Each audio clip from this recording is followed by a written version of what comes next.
जय श्री राम। कल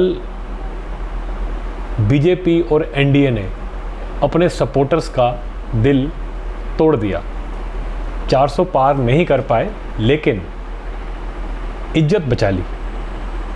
300 पार भी नहीं हो पाए लेकिन बहुमत हासिल कर लिया। 272 से ऊपर सीटें आ गई और बीजेपी एनडीए अपनी सरकार बनाने में कामयाब रहे हैं। अब आज प्रधानमंत्री मोदी प्रेसिडेंट मुर्मू के पास गए और जा करके अपना इस्तीफ़ा दे दिया और अब वो जिसे कहते हैं एक टेम्परेरी सरकार, जो बीच की सरकार होती है, दो सरकारों के बीच की सरकार, वो चला रहे हैं। यानी कि प्रधानमंत्री तो वही हैं लेकिन वो अभी नई सरकार बनाने के शपथ लेने से पहले तक वो बीच में जो है उस टर्म में भी प्रधानमंत्री रहेंगे। ये प्रेसिडेंट ने उनको कहा और वो वहाँ से वापस आए। ये एक औपचारिकता होती है जो कि प्रधानमंत्री पूरा करके आए हैं। पहली बात, मैं कुछ कन्फ्यूजन्स क्लियर कर दूं। प्रधानमंत्री मोदी जी ही रहेंगे। कल से बहुत से कन्फ्यूजन्स क्रिएट की गई हैं। जो हारे पड़े हैं वो खुश हो रहे हैं, जो जीते हैं वो दुखी हैं और जो कन्फ्यूज्ड हैं उनका तो वैसे ही कुछ समझ में नहीं आ रहा। तो एक कन्फ्यूजन की सिचुएशन बनी हुई है कि एग्जैक्टली हो क्या रहा है। कल बहुत से फ़ोन आए मुझे अपने फ्रेंड्स के, फैमिली के, इंडिया से, इंडिया के बाहर से, जो कि जानना चाह रहे थे कि भैया हुआ क्या है। तो जी, मैंने कल जो आपको वीडियो दिया था उसके अंदर मैंने आपको पूरा जितना भी एनालिसिस था पूरे इंडिया का मेजर सीट्स पे जो रुझान थे, मैंने वो उस हिसाब से आपको बताया था कि 400 पार नहीं हो रहा है लेकिन मोदी सरकार बन रही है। उस वीडियो को प्यार देने के लिए बहुत बहुत धन्यवाद। होपफुली आप इस चैनल को ज़्यादा से ज़्यादा सपोर्ट करेंगे, अपने फ्रेंड्स और फैमिली से इस चैनल को सब्सक्राइब कराएंगे। बहुत मेहनत लगती है जी एनालिसिस करने में और इन वीडियोस को आप तक लाने में, तो कृपया करके अपना सपोर्ट बनाए रखें। तो जी अभी आते हैं जी मेन जो मुद्दे हैं, कल के जो बातें चल रही हैं, पहले सबसे पहले उनको एड्रेस कर लेते हैं। पहली बात, मोदी जी आपके प्रधानमंत्री बनने जा रहे हैं। बीजेपी हारी नहीं है, बीजेपी जीत गई है। 240 से आसपास सीटें बीजेपी की हैं। 272 के आंकड़े से ऊपर बीजेपी और उसके समर्थक दल यानी कि एनडीए जो पूरा ग्रुप होता है वो पहुंच चुका है। 290 से ऊपर उनकी सीटें हैं, तो आराम से सरकार बन रही है। तो ये कहना कि ये मोदी जी हार गए हैं, ऐसा कुछ नहीं है। मोदी जी जो 400 पार कह रहे थे वो उनका अपना पर्सनल टारगेट था जो कि अचीव नहीं हो पाया। कई लोग तो ये भी कह रहे हैं कि शायद ये 400 पार वाला नारा ही मोदी जी और उनकी सरकार के खिलाफ चला गया। लेकिन जो भी है वो बाद में बात करेंगे, अभी इस वीडियो में आगे बात करेंगे कि क्या रहा एग्जैक्टली। लेकिन ये कहना कि बीजेपी की हार हुई है ये गलत है। दूसरी तरफ निकम्मे, जो बेशरम जो पार्टियां और उनके जो नेता हैं, वो लोग हारने के बावजूद भी डांस कर रहे हैं, जश्न मना रहे हैं कि जैसे कि वो पता नहीं क्या जीत गए हैं और ऐसे ऐसे बयान दे रहे हैं कि जी हम तो इनकी सरकार नहीं बनने देंगे। भूल जाइए, कांग्रेस पार्टी को सिर्फ 99 सीटें मिली हैं। पिछली बार 55 आई थी, इस बार उससे 40-44 सीटें ज़्यादा मिल गई हैं। बस यही है, कांड तो इनका हुआ ही हुआ है। 100 से नीचे आज भी हैं ये। अपनी परफॉर्मेंस पर ध्यान दें। परफॉर्मेंस जो है वो पिछली बार से तो ठीक है, बेटर हुई है कांग्रेस पार्टी की, लेकिन इस देश की सबसे पुरानी और सबसे बड़ी पार्टी अपने आप को बताने वाले कांग्रेस पार्टी वाले सारे तो उनको छोड़ के चले गए। ये 99 सीटों को ये संभालेंगे कैसे, करेंगे क्या उसका? इनके पास तो डेवलपमेंट छोड़िए, लूटने के लिए भी बंदे नहीं रहे। सब इनको छोड़ के जा चुके हैं बड़े बड़े लोग। जो छोटे मोटे जो इनके पुराने बदनाम लोग बचे हैं बस वही हैं इनके साथ, या ऐसे कोई लोग जिनको कोई और पार्टी में जगह नहीं मिलेगी बस वही बैठे हैं। तो होगा क्या, कोई फ़ायदा ही नहीं है। हार को जीत बता रहे हैं, यूं विक्ट्री साइन दिखा रहे हैं। सोनिया गांधी, पप्पू, पिंकी, खड़गे, ये विक्ट्री है? अगर तुम्हारी ये विक्ट्री है तो शर्म करो तुम। अगर तुम्हारी विक्ट्री है तो प्रधानमंत्री क्यों नहीं बन रहा राहुल गांधी? ये तो मोरल विक्ट्री है तुम्हारी, जैसे होती है हमारी मोरल विक्ट्री होती है, हारने के बाद भी तुम्हारी मोरल विक्ट्री होती है। ये वही विक्ट्री है तुम्हारी, ये तुम्हारी विक्ट्री है, ऐसी तुम्हारे ख्यालों में ही तुम्हारी विक्ट्री है। मोदी साहब अच्छी से ये इलेक्शन जीत गए हैं। हाँ, उनका जो अपना टारगेट था 400 का वो अचीव नहीं कर पाए, वो एक झटका है। और उनके जो यूपी के अंदर, महाराष्ट्र के अंदर और जो राजस्थान के अंदर जो उनकी परफॉर्मेंस रही है वो डाउन चली गई है। उसके पीछे बहुत से रीजंस अभी सामने आ रहे हैं, उन सब के बारे में भी बात करते हैं। तो सबसे पहले मैंने आपसे बात क्लियर कर दी कि मोदी सरकार दोबारा बन रही है, मोदी जी दोबारा प्राइम मिनिस्टर बन रहे हैं। अब जी बात करते हैं आगे कि इस इलेक्शन के अंदर जो मैंडेट आया है उसके हिसाब से टीडीपी और नीतीश कुमार, इनकी दो पार्टियों का एक रोल एनडीए के अंदर बढ़ गया है और मोदी जी जो है अब इनके साथ गठबंधन के अंदर सरकार चलाएंगे। पहले पूर्ण बहुमत से सरकार चलती थी, इनको फिर भी मोदी साहब कुछ एनडीए के पार्टनर को साथ लेके चलते थे और उनका ख्याल भी रखा जाता था। वो ऐसे ही सिचुएशन के लिए रखा जाता था कि कभी बुरा दिन आ गया तो उस दिन ये काम आ जाते हैं, और वो बुरा दिन कल आ गया, उसके अंदर ये लोग काम आ गए हैं। अब लोग ये कह रहे हैं कि जी टीडीपी तो पिछली बार 2019 के इलेक्शन में मोदी जी को बुरा भला कह के गठबंधन से बाहर चले गए थे, लेकिन इस बार वो वापस आ गए हैं। नीतीश कुमार भी आपको पता है पलटू चाचा की उनकी इमेज है, वो भी जाके कई बार वापस आ चुके हैं। तो लोग ये कह रहे हैं कि जी ये तो वापस जा सकते हैं, कोई कहीं नहीं जा रहा। मोदी साहब और शाह, आप इनको कच्चा खिलाड़ी मत समझिए, ये कहीं नहीं जाने देंगे इनको, आप भूल जाइए। और अगर इन्होंने किच पिच करी तो और भी लोग हैं जो कि इनको सपोर्ट करेंगे। वहाँ पे YSR रेड्डी जो बैठा है वो भी वापस आने को तैयार है अगर उसको जगह दी गई। चिराग पासवान है इनके पास ऑलरेडी, और भी बहुत सी छोटी छोटी पार्टियाँ, इंडिपेंडेंट लोग हैं, वो आ जाएंगे। और इनमें से कोई अगर एक एक करके मतलब नीतीश कुमार चला जाए या टीडीपी वाला चला जाए इंडी गैंग के पास, तब भी उनकी सरकार नहीं बन रही, उनकी सीटें कम हैं। आप समझिए इस बात को, दोनों चले जाएं उसके बाद कुछ जुगाड़ करके उनकी सरकार बन सकती है। वो बड़ा मुश्किल है, इतना आसान नहीं है। तो जो देश को चलाने की बागडोर है वो अभी भी प्रधानमंत्री मोदी के पास ही है। तो ये कहना कि जी नीतीश कुमार वहाँ भाग जाएगा, यहाँ भाग जाएगा, टीडीपी वाला ये कर लेगा, वो कर लेगा, भूल जाइए। हाँ, थोड़ी नेगोशिएशन जरूर कर सकते हैं ये लोग, वो भी एक जिसे कहते हैं लिमिट तक ही होगी। एक लिमिट से ज़्यादा मोदी शाह नेगोशिएट भी नहीं करते। इनको इन लोगों को हैंडल करना आता है, ये कोई आज के खिलाड़ी नहीं है। अब ये मत समझिएगा कि ये कोई बड़े बड़े डिपार्टमेंट, कोई बड़े बड़े मिनिस्ट्रियाँ रख लेंगे, भूल जाइए। तो मोदी और शाह इनसे अच्छे से नेगोशिएट करेंगे। टीडीपी वाला जो है वो आंध्र में भी जीत गया, तो उसको सरकार अपने प्रदेश के अंदर भी चलानी है, तो उसको मोदी साहब की बहुत ज़रूरत है। और नीतीश कुमार की आप चिंता ना कीजिए, नीतीश कुमार वापस नहीं जा रहा। और इस बार अगर नीतीश कुमार ने कुछ ऊंच नीच करी तो उसके साथ जिसे कहते हैं ना पॉलिटिकली बहुत कुछ हो सकता है, तो वो ज़्यादा पंगे लेगा नहीं। हाँ, थोड़ी बहुत नेगोशिएशन ज़रूर करेंगे क्योंकि ये ऐसी पोजीशन में पहुंच गए हैं कि इनकी इम्पोर्टेंस है। लेकिन आप चिंता मत करिए, मोदी शाह इनको बैलेंस करना जानते हैं, तो वो भी आप छोड़ दीजिए। अब जी बात आती है इम्पॉर्टेंट कि हार का एनालिसिस क्या है, ये हारे क्यों, इसके पीछे मैंने आपसे पिछले वीडियो में कहा था कि बहुत सारे रीजंस चल रहे हैं और कुछ रीज़न जो हैं वो 2-4 दिनों में क्लियर हो जाएंगे। अब तक जो बातें सामने आ रही हैं, जो सारा एनालिसिस सामने आ रहा है, उसके हिसाब से एक तो जो सबसे बड़ा मुद्दा जो सुनने में आ रहा है वो ये है वो कि बीजेपी और आरएसएस के अंदर की जो पॉलिटिक्स चल रही है, यानी कि इनके अंदर ही कुछ गुटबाजियाँ, कुछ एक दूसरे से खटास, कुछ एक दूसरे को नीचे खींचने वाली सिचुएशन थी। आरएसएस के लोगों ने इस बार कहा जा रहा है कि बीजेपी की मदद ही नहीं करी, उनके लिए ज़मीन पे कैंपेन ही नहीं किया। तो एक तो ये बहुत बड़ा फैक्टर, मैं जो बड़े बड़े फैक्टर हैं मैं उनके बारे में ही बात करूंगा। तो एक आरएसएस की तरफ से कहा जा रहा है कि सपोर्ट नहीं था, और अंदर से आरएसएस का जो कार्यकर्ता है, जो काडर है, वो ज़मीन पे नहीं उतरा इस बार बीजेपी के लिए। और ये कहा जा रहा है, ये पर्सनल जिसे कहते हैं खुन्नस निकालने के लिए मोदी जी से कि भैया हमारी नहीं सुन रहे, हमारी वैल्यू नहीं कर रहे, हमारी इंपॉर्टेंस नहीं दे रहे। इस वजह से एक दूसरे के चक्कर में ये देश का नुकसान इन्होंने करवाया है, छोटा मोटा ही करवाया है, बचा लिया मोदी ने फिर भी बचा लिया, लेकिन इन्होंने ये एक बड़ा कांड करने की कोशिश करी और कई हद तक ये सफल भी हुए हैं। तो मोदी साहब को जो झटका लगा है वो कोई इंडिया अलायंस, राहुल गांधी या बाहर के लोगों से इतना बड़ा कोई खतरा नहीं है जितना बड़ा अंदर से ही खतरा था, और वो इस बार मोदी जी को झटका लग गया है। वाजपेयी जी को भी अंदर से ही उनकी सरकार को खोखला किया गया था, उनको हराया गया था।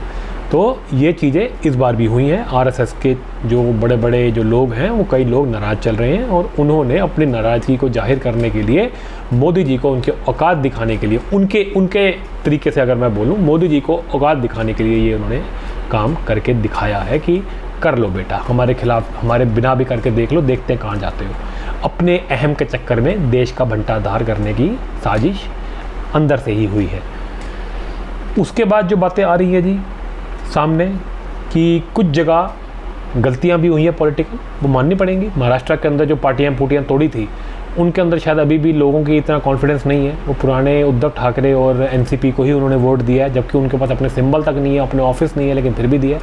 हो सकता है थोड़े समय के बाद वो चीज़ें चेंज हो जाएं, लेकिन फ़िलहाल के लिए जो है शिंदे साहब जो हैं उनके अंडर जो सरकार चल रही है वो तो लोगों को इतना प्रभावित नहीं कर पाए इस इलेक्शंस के अंदर। इसका मतलब है कुछ ना कुछ मैसेज ज़रूर पास ऑन हुआ है कि लोग इतने खुश नहीं हैं।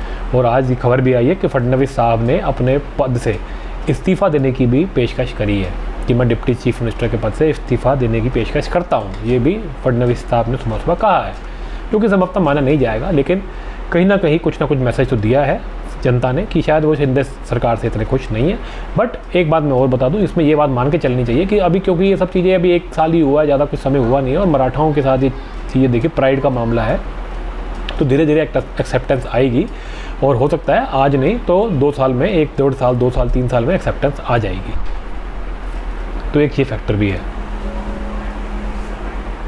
उसके अलावा अगर आप देखें जो बड़े बड़े जो कोई और रीज़न भी रहे हैं इस इलेक्शन के अंदर जो झटका लगा है, वो आ जाता है जी यूपी के अंदर जो ये इन्होंने दलित फैक्टर जो कांग्रेस पार्टी जो है उसको भड़काने में ये लोग कामयाब हो गए हैं। इन्होंने एक फेक वीडियो चलाई थी अमित शाह की कि जी दलितों का जो है आरक्षण ख़त्म कर दिया जाएगा। तो राहुल गांधी ने कहा था कि 400 ये इसीलिए मांग रहे हैं क्योंकि ये दलितों को आरक्षण ख़त्म कर देना चाहते हैं, और ये बात कहीं ना कहीं फेक वीडियो से लोगों के दिमाग में फैल गई और इसका भी नेगेटिव इम्पैक्ट हुआ है, ये ऐसा लग रहा है। तभी लोगों ने जातियों में फंस के राहुल गांधी के षड्यंत्र से, झूठ से, मक्कारी से जातियों में बट गए लोग और मोदी साहब को वोट नहीं दिया।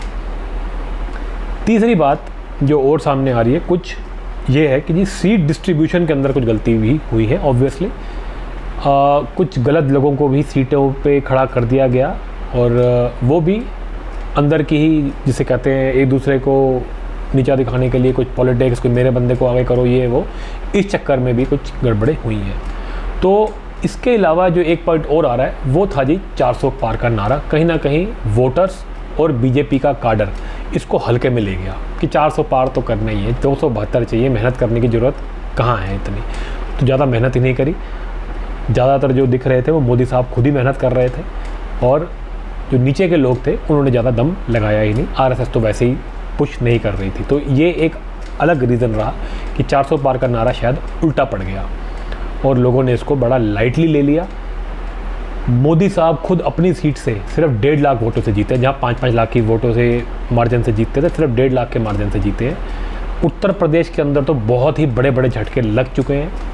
अब इनके जो डेप्थ में और भी जाया जा रहा है यूपी में, लेकिन फ़िलहाल के लिए जो मैंने आपको 4-5 पॉइंट बताए हैं ये मोटे मोटे पॉइंट है, और इनमें से सबसे बड़ा जो पॉइंट है वो यही है कि अंदरूनी कला है जो आरएसएस के इनके साथ जो टर्म्स थोड़े ख़राब चल रहे हैं बीजेपी वालों के, एक दूसरे के अहम के चक्कर में जो फंसे हुए हैं, आरएसएस का कांटा उतरा ही नहीं ज़मीन पे, उस वजह से लग रहा है कि मेन कांड वहीं से हुआ है। बीजेपी को फ़ायदे बहुत हुए हैं, अरुणाचल में सरकार बन गई गठबंधन के साथ, उसके अलावा उड़ीसा में सरकार बन गई। प्रधानमंत्री मोदी ने कल अपनी स्पीच के अंदर भगवान श्री महाप्रभु यानी कि जगन्नाथ महाप्रभु को धन्यवाद किया, क्योंकि उड़ीसा के अंदर मोदी साहब को बहुत सारे वोट पड़े और उन्होंने उस प्रदेश के अंदर भी अपनी सरकार बीजेपी ने बना ली।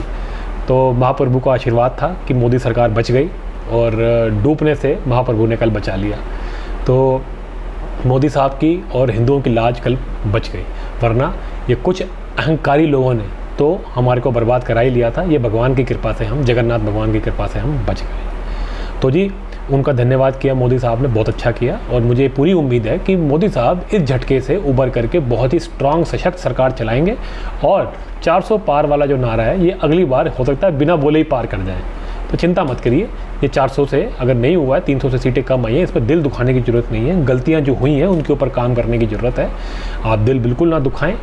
जो गलतियाँ हुई हैं उनके ऊपर काम करने के लिए बीजेपी को आप जिसे कहते हैं बीजेपी के ऊपर आप प्रेशर बनाएं, आरएसएस के ऊपर भी प्रेशर बनाएं कि आप एक दूसरे के अंदर के कलह जो है वो मिटाएं। दूसरी बात, जो कुछ पॉइंट हैं जिसके ऊपर कल भी काफ़ी डिस्कशन मैंने किया था, और वो काफ़ी दुख की बात है कि हम अयोध्या से हार गए। अयोध्या नगरी, शुद्ध पावन जिसे कहते हैं नगरी, हमारे भगवान श्री राम की नगरी, वहाँ पे एक भव्य मंदिर जो हमारा निर्माण मोदी जी के जिसे कहते हैं कंट्रोल के अंदर जो किया गया, उनकी निगरानी के अंदर इतना सुंदर मंदिर, भव्य मंदिर बनाया गया है, लेकिन हम अयोध्या जिस पूरे रीजन के अंदर, कॉन्स्टिट्यूंसी के अंदर आती है फैज़ाबाद, वहाँ से बीजेपी इलेक्शन हार गई। ये एक बहुत ही दुख की बात है, एक बहुत गलत मैसेज चला गया कि जी मंदिर बनाने वाली पार्टी हार गई।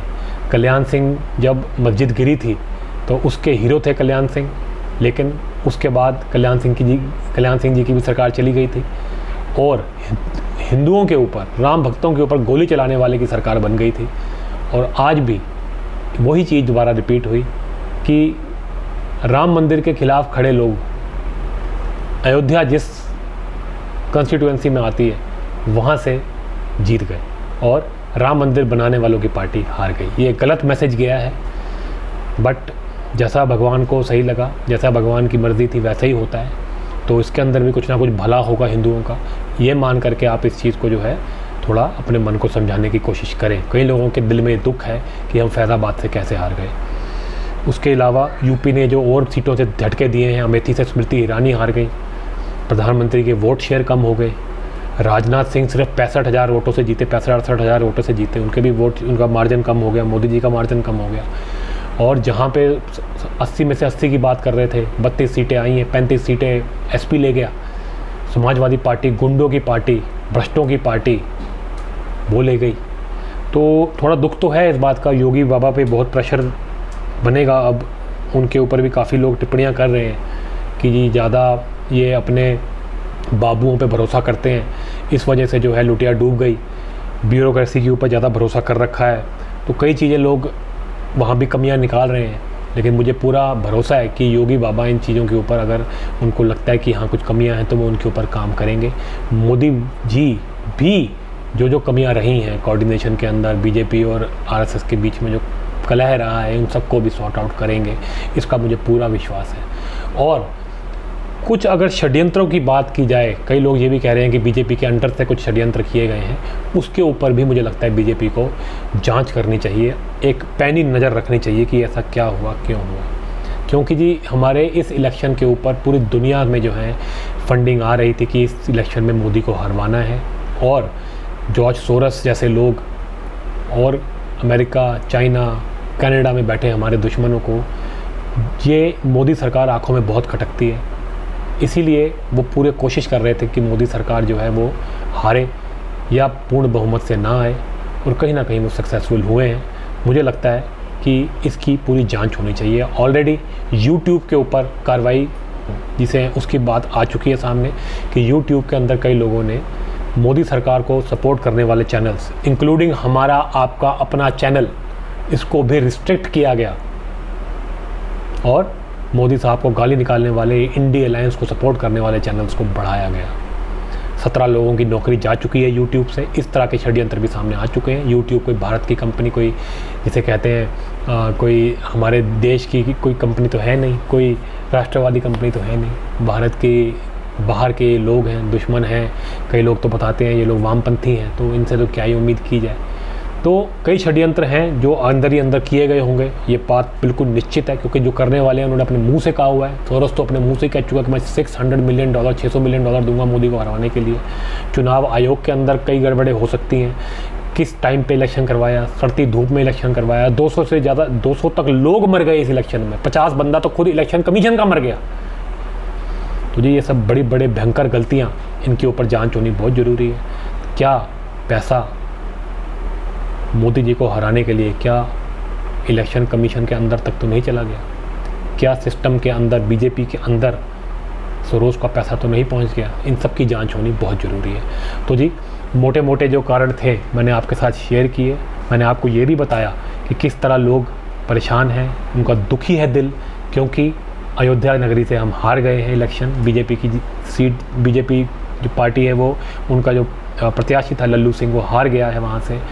इस वजह से लोग ज़्यादा परेशान है कि मंदिर बनाने के बाद भी बीजेपी हार गई। तो क्या बीजेपी बाकी जो मंदिर हैं मथुरा के, और जो हमारा काशी विश्वनाथ के मंदिर का जो केस चल रहा है, और जो इतने 2000 मंदिर और हैं, क्या इनके ऊपर अब मोदी जी कोई काम नहीं करेंगे? लोग इसके ऊपर डिस्कशन कर रहे हैं। किस मुंह से अब मोदी या कोई हिंदूवादी ये बात कर सकेगा कि हमें अब टेम्पल इकोनॉमिक्स पे काम करना चाहिए और हमें अपने टेम्पल्स जो है जो कि लूटे गए हैं, जिनकी ज़मीनों पे कब्जा किया गया है, उनको छुड़ाना चाहिए। अब किस मुंह से बोलेंगे, क्योंकि जब आपने बनवाया उसके बाद लोगों ने ही आपको वहाँ से हरवा दिया। अब इसके खिलाफ बोलने वाले, मंदिर के अगेंस्ट बोलने वाले जो लोग जो कि बीजेपी में भी होंगे, उनको जो है ताकत मिलेगी। वो ये कहेंगे कि भैया कोई ज़रूरत नहीं है काम करने की, मंदिर बनाने की, वरना फिर से हमारी सीटें कम हो जाएंगी और हम फिर बाहर हो जाएंगे। तो ये एक तरह से झटका लगा है। अब मैं उम्मीद करता हूँ कि मोदी जी इतने सशक्त हैं, इतने स्ट्रॉन्ग हैं कि वो इन चीज़ों से बिल्कुल भी डरेंगे नहीं, इन चीज़ों से बिल्कुल जिसे कहते हैं पीछे नहीं हटेंगे, अडिग रहेंगे और मंदिरों को बनाने का अपना जो काम है इसको आगे चलाते रहेंगे। टेम्पल इकोनॉमी का जो एक कॉन्सेप्ट है इसके ऊपर काम करते रहेंगे। इसी उम्मीद के साथ मैं इस वीडियो में आपसे विदा लेता हूँ। आपसे भी यही उम्मीद है कि आप कृपा करके अपनी धर्म की रक्षा करने के लिए धार्मिक बने, अपने बच्चों को धार्मिक बनाएं। ये जो झटका लगा है इसके मूल में अगर आप जाएंगे, सबसे बड़ा रीज़न तो मैंने बताया, एक दूसरे के अंदर की जो कला है बीजेपी के, आरएसएस के, वही है सबसे बड़ा रीज़न। लेकिन अगर आप उसके मूल के अंदर भी जाएंगे तो वो यही है कि मेरा अपना सेल्फ इंटरेस्ट जो है वो धर्म से ऊपर रख दिया कुछ लोगों ने। यही है, जब भी आप धर्म को हटा करके किसी का भी अपना, किसी का बच्चों का, किसी का भी इंटरेस्ट ऊपर रख देते हैं, तब आप जो है अधर्म के साथ खड़े हो जाते हैं और आप धर्म को हानि पहुंचाते हैं, उसकी कोशिश करते हैं धर्म को हानि पहुंचाने की। यही हुआ है मूल के अंदर, जो प्रॉब्लम की जो मूल है उसके अंदर यही है। हर प्रॉब्लम का अंदर का जो रीज़न है वो यही है। फैज़ाबाद में हम क्यों वापस नहीं आ पाए, हम क्यों जीत नहीं पाए अयोध्या की सीट, उसके अंदर भी एक ही रीज़न है। मोदी सरकार की सीटें क्यों कम गई, इसके पीछे भी एक ही रीज़न है। और जितने भी हमारे खुद के जीवन के अंदर जो दिक्कतें होती हैं, उन सब के पीछे सिर्फ एक ही रीज़न है कि हम धर्म से दूर जाते हैं, भगवान श्री कृष्ण से दूर जाते हैं और अपने इंटरेस्ट को या किसी और के इंटरेस्ट को भगवान धर्म से ऊपर रख देते हैं। वहीं पे हमसे गलती हो जाती है और शायद उसी गलती की वजह से ये झटका लगा है। लेकिन भगवान चैतन्य महाप्रभु, उनका बहुत बहुत बहुत बहुत धन्यवाद कि उन्होंने इस सरकार को बचा लिया, मोदी साहब को एक और लाइफलाइन दे दी और इस देश को डूबने से बचा लिया। तो हिंदुओं को बहुत बहुत कृतज्ञ होना चाहिए भगवान श्री महाप्रभु यानी कि हमारे जगन्नाथ भगवान का, कि उन्होंने हमारी लाज रख ली। तो चलिए जी, इसी तरीके से आप धार्मिक बने, अपने बच्चों को धर्म की शिक्षा दें, धर्म का प्रचार करें और भगवान की भक्ति करें और इस देश को आगे बढ़ाने में आप जो है 100% है, आप सक्सेसफुल होंगे ही होंगे। और जितनी भी ये प्रॉब्लम्स आती हैं ये सब दूर हो जाएंगी और मोदी साहब दोबारा से 400 पार कर लेंगे।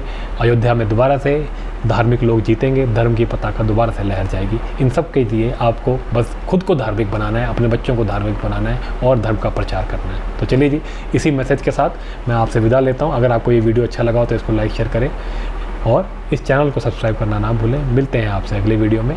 हरे कृष्णा।